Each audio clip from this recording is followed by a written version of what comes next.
Hello and welcome. This is episode number 52 in the third Men Cricket podcast.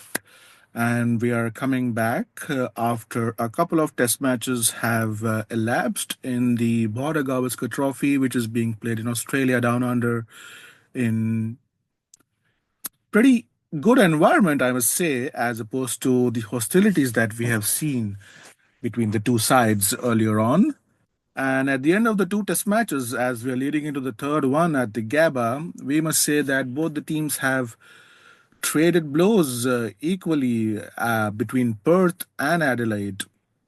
So, which is the stronger side going into the third test match, the all important third test match, which could be series defining, remains to be seen. And here we are just going to do a quick preview of the test match that's going to start later today at the Gabba. And truth be told, if somebody told the Indian team that after the completion of the first two test matches, the series would be standing at 1-all, they would have taken it with both the hands, especially with the kind of form that they have been coming into the series on the back of that loss against the Kiwis at home. Um, Many people have, mentioned this thing about how the Aussies have pretty smartly scheduled the series, where they have, scheduled in such a way to make sure that once they arrived at the Gabba for the third test match, they are more or less 2-0 up, considering the kind of records that they have at the Optus Stadium in Perth, which was 5-0 before the start of the series, which means five wins and no losses at all at that particular venue. And then there were 7-0 as far as day and night test matches at the Adelaide Oval was concerned. And history tells us that if a team is 2-0 down in a five-match test series, there is no way back in hell for them, which is also testament to the fact that that has happened only once in the history of the game in the last 80, 90 years when Don Bradman's Australian side came back from being 2-0 down and winning the series 3-2. And like I mentioned in my earlier episode, this time, because it was a five test match series for the first instance, there was never going to be a debate in the Australian cricketing circles or the fixtures committee of the ACB whether the match should be played in Perth or in Brisbane, because, like I mentioned, Adelaide, Melbourne, and Sydney have always been locked in venues when it was a four-match series, and the debate always was whether we play at Perth or Brisbane, which are two of the most Australian pitches, to say the least. And it would not be a understatement to say that in Perth, the Indians did an Australia to Australia in the most Australian of conditions. So it came as a rude awakening for the Aussies, and they woke up from their slumber. And if there were all question marks about their side, and especially their prime batters leading into the Adelaide Test match, the tables have turned on how, and now the same thing has been mentioned about the Indian side. And it was not rocket science before the series started, where it was said that whichever batting side performs the best would eventually end up on top, because both the bowling lineups look pretty potent enough, and the batting lineups of both the sides have been struggling.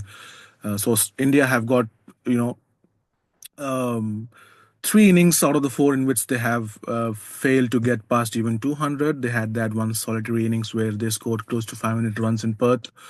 And Australia also have failed in the two out of the three innings, if we take the last innings out of context, because they were just chasing only 19 runs.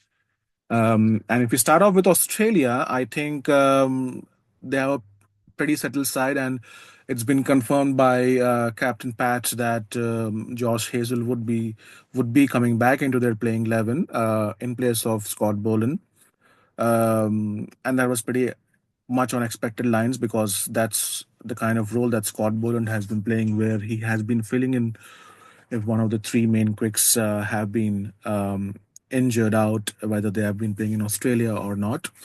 And interesting that Pat Cummins mentioned that he could definitely come back into contention, especially in Melbourne, because he has an awesome record at the MCG. Um, Having said that, he reminds me of somebody like Andy Bickle, who used to get in who used to get a looking into that Australian side, the all-conquering Australian side, only if one of McGrath, Lee, or Gillespie would be unfit, and it led to Steve was saying something about him that he was possibly the best 12th man that one could ask for, and was sort of a compliment for Andy Bickle. And mind you, he made a fist of it and gave some amazing performances whenever he was given a chance. So the bowling lineup is pretty much settled in there for the Aussies. Nathan Lyon has not been required to do much apart from bowling some overs in that second innings in Perth because Indian batting for the first time took the Aussie bowlers deep.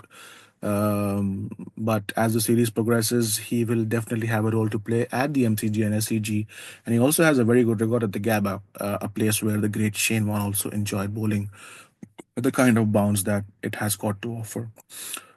Question marks still remain on their batting. The only batsman who has lived up to the billing has been Travis Head, who has been sort of a thorn in the flesh of the Indians for the last couple of years, having played wonderfully well across formats and in crunch matches. Not to mention the One Day World Cup final in Ahmedabad last year and the World Test Championship final as well. Um, and now the Adelaide Test match, which was his home ground. So he's had some good scores at the Gabba in the last couple of years, especially in the Ashes Test match. And it's so amazing to note that the Indians have not been able to conjure up a plan against him. We know that he's susceptible and against short pitch bowling, but Indians have never gone on to that theory and have tried to get him to nicking him offside the off stump. And he's a player who sort of will create the room, even if it's not there, to keep belting the ball throughout the day across that region from backward point to extra cover region.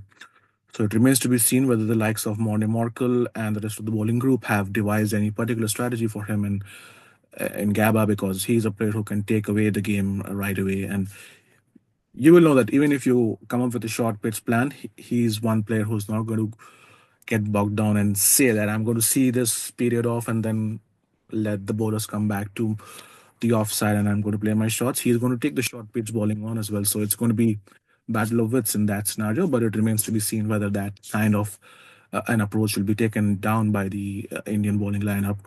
McSweeney had a decent outing in the first innings in Adelaide. Usman Khwaja has been not performing up to his lofty standards, and you could see that he's at the twilight of his career.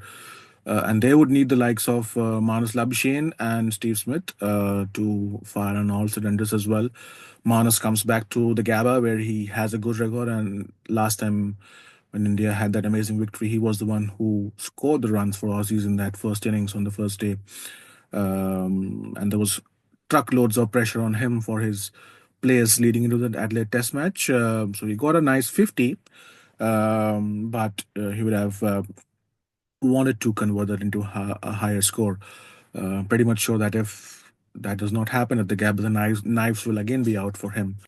Which leaves the middle order of Travis Head, Mitchell Marsh, and Alex Carey, who are the enforcers in that batting lineup, at the mercy of the top four. Because once those top four are able to set a platform, then we know that all these three players are stroke makers and be ready to take the game away from the opposition.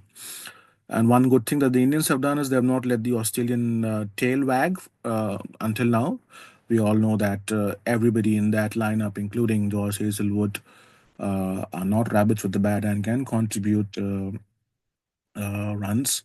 But the conditions have been very challenging for the main batters, let alone the tail enders, which has made both the tail end batting lineups pretty much irrelevant. So, all in all, the Aussies will be looking to, you know, take a lead, and something that they have not done in a long time, and have won two test matches in a single series, due to which they have not been able to get a hold on the Border Gavaskar Trophy for the last decade or so. And anyone who takes the upper hand and wins this test match will go a long way in making sure that they are in the right frame of mind and in pole position to take hold of that trophy. Moving to the Indians, yeah, again, typical manner. There was no giveaway to the media in general as to what's going to be the makeup of the side. I think the huge issue here is there's been problem with the batting. That's been the case for quite some time now. But funnily enough, we don't uh, expect any changes to happen in the batting lineup. It'll more or less be the bowling lineup. It might see changes. We expect the top seven to remain the same, including Nitish Kumar Reddy, who's been a revelation so far in all the four innings that he has played in the series. Um, and the only point of contention is whether Rohit Sharma gets to bat at the top of the order or not. It was very rightful that he batted at number six, at least in Adelaide, on the back of the kind of performance Jaiswal and Rahul gave in that second innings. I don't know after how long did we see a double century stand coming in from the Indian openers. I mean, we would have been satisfied with a century stand, but that was a splendid display from both of them. And Rahul rightfully earned that place at the top of the order. But if Rohit Sharma feels that he needs to go back at the top of the order, then I think he has to mention it to KL Rahul that we are going to get you back to number six, but we are going to make sure that we give you proper chance at number six for the rest of the three test matches, and that's going to be logged unless and until you are ravaged by an injury. I think that's going to be fair enough in that regard. Because KL Rahul has been the weeping boy and been shunted down up and down the order in the last couple of years. Only in test matches is where I'm talking about. And yes, he has played most of his career at the top of the order, and somebody who has played more than 50 test matches to average around 32, 33, and still get to play for India has been plain Jane lucky. Make no bones about that. And he'll be the first one to recognize that he's not made most of his talent in the last decade or so, where life has come a full circle for him from the time he made his debut in the BGT in that 2014-2015 season. So I think that's not an unreasonable argument to have. Where Rohit Sharma opens with Yashasvi Jaiswal at the Gabba, and then KL Rahul slots back into number six, and the team management says, "Here's your chance for the next three test matches. We give you that security without a sword hanging on your neck. Go out and prove yourself. If not, then we already know that at the end of the series, if it does not go right for India, many careers are going to be on the line, and a call will need to be taken before the next WTC cycle will begin." Um, as far as the bowling lineup is concerned, it's been a musical chairs kind of a scenario as far as the spinning option is concerned. Washington Sundar did not do much wrong in Perth, and whereas I personally mentioned that Ravichandran Ashwin should have played in that first Test match at the start of the series, considering his experience. He was given a chance with the pink ball because of his exploits in Australia and especially in a pink ball test in the previous series, and he did not. um uh, Bowl too badly in that innings against Australia when he bowled 14, 15 overs, took the wicket of Mitchell Marsh, and then got attacked by Travis Head when he was already set. Things could have looked hugely different if Mohammad Siraj had got that ball of Travis Head who was on 64. And who knows, the lead would have been very less in that scenario. And we would have got a much more engrossing game. But I guess it would not matter much because anyhow the spinner has got to do a holding role. And again, I think with the kind of mindset this current Indian team management has, they're going to go with who has the better ability with the bat. Ravindra Jadeja can also come into the mix of things, who can absolutely play a holding role with the ball. Mind you, it's going to be difficult to play those attacking shots against a certain Ravindra Jadeja as opposed to Ashwin or Sundar, who flight the ball more. Whereas for somebody like a Travis Head or Mitchell Marsh to attack the likes of Ravindra Jadeja is going to be a tough task. And we all know what value Jadeja brings in the field as one of the best, if not the best fielder in the world, even at this age. And also the kind of improvement that we have seen in his batting. He could give any of the top six a run for the money in these conditions and play as a pure batter as well. So I personally will play him. If you have given a chance to the other two spinners, give a chance to Jadeja as well. I don't know if it's going to be you're going to look at Jadeja only come MCG and SCG. There might be possibility of playing two spinners at SCG, but who knows? But I wouldn't be surprised if Jadeja is picked, or even if Sundar is brought back into the contention and Ashwin is left out, which leaves us with the question of the three frontline seamers. I think Bumrah and Siraj picked themselves up. There was a slight scare as far as Jasprit Bumrah's fitness was concerned when he went down for a brief while in that Aussie innings in Adelaide and just bowled the one over gingerly in the second innings, wherein I saw no point for him to bowl when the opposition was just chasing 19 runs. So the news is that he's fit and they need him to be firing on all cylinders. Um, Mohammad Siraj bowled very well in Adelaide, and not that he did not do in Perth, especially in that second Aussie batting innings. He bowled very well, and the ball he bowled to Stephen Smith was a wonderful delivery. I think like I mentioned before the start of the series, this is his bigger opportunity. Life has come a big full circle for him as well when he made that debut at the MCG in the last Border and Gavaskar Trophy held down under. And a huge opportunity for him to support the likes of Jasprit Bumrah and prove himself to be a worthy fast bowler in that scenario. And much was made of his uh, send off to Travis Head after he scored 150. I think too much has been made out of it. And like I mentioned, as a fan growing up in the 90s and watching this rivalry grow up between India and Australia, this has been too friendly and less appealing to watch. Nobody wants the players to get personal, but some kind of a banter and some kind of heated exchanges need to be there without much intervention from the umpires and from the match referees, and that's what gets Test cricket ticking. And we all know Australia has also sobered down a lot after that Sandpaper Brigade incident 6 years ago in South Africa, and a lot of these players play together in the IPL as well. So that bonhomie also has been taken into consideration, and players are less hostile, if I might say. But never mind any such things until you cross the line or stuff like that. So that boils us down to the last question about the third seamer. I was a strong advocate of having Akashdeep play the pink ball test because if you have played Harshit Rana in Perth as a horses for courses policy where he would be the enforcer and get some bounce, then Adelaide demanded somebody who's pretty consistent with the pink ball. And I think that waywardness of the Indian bowling attack on the first evening in Adelaide when they were bowling against Australia, the likes of McSweeney and Marners under lights, went a huge way in deciding that test match in favor of Australia. Because if India even had half a kind of a session like they did on the first day in Perth, I mean, not taking 7 wickets in a session that very seldom happens, but that was the genius of Bumrah that helped India, get on level terms with the Aussies over there. They still went ahead and played Harshit Rana over there. I think he will definitely learn. He's only 20, 21 or 22 years old. His fitness also needs to improve because you can see that he is very energetic and bowls well in the first spell, but in his comeback spells, he's been found wanting and basically is bereft of ideas when the batsman goes after him, especially someone like a Travis Head.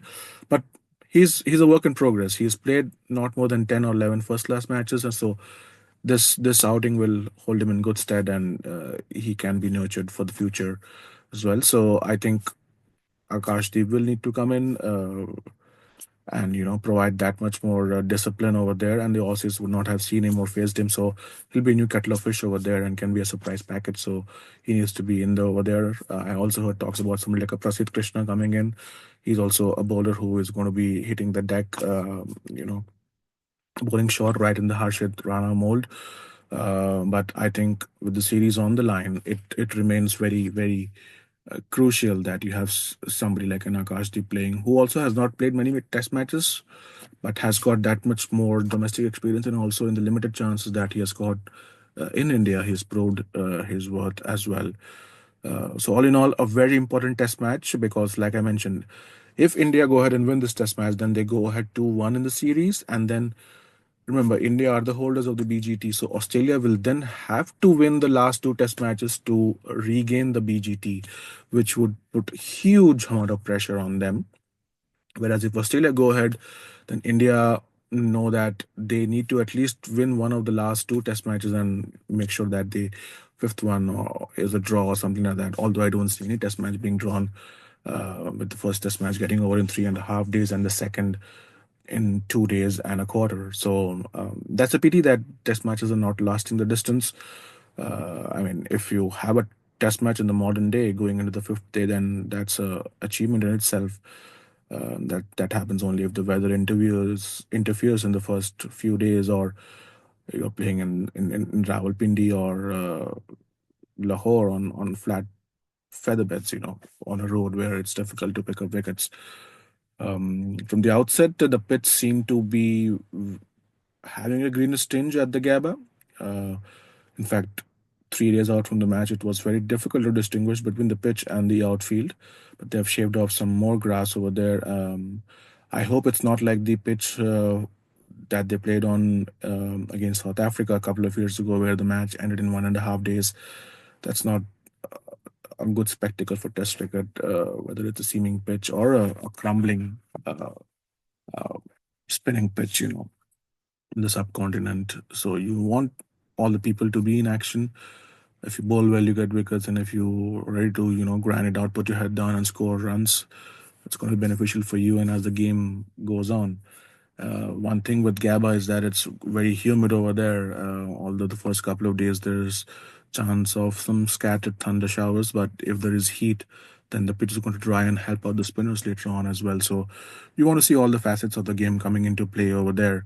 Um, I have a sense of a feeling that the captain that wins the toss might want to bowl first here at the Gabba, considering the situation of the pitch. It has a history of quickening up and becoming better for batting as the test match progresses on day two and three. Uh, so it remains to be seen. All in all, a fantastic build up again to this very crucial test match, and it remains to be seen whether India or Australia are going to give a second blow to their opponents and go 2-1 ahead.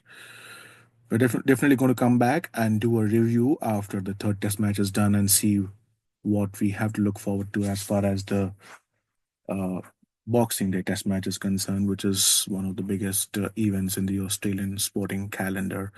And news just came out that the first day of the Boxing Day is already sold out, so that's going to be a brilliant spectacle with the series still alive, leading into that Melbourne Test match, and have 100,000 people coming on that day, cheering both teams.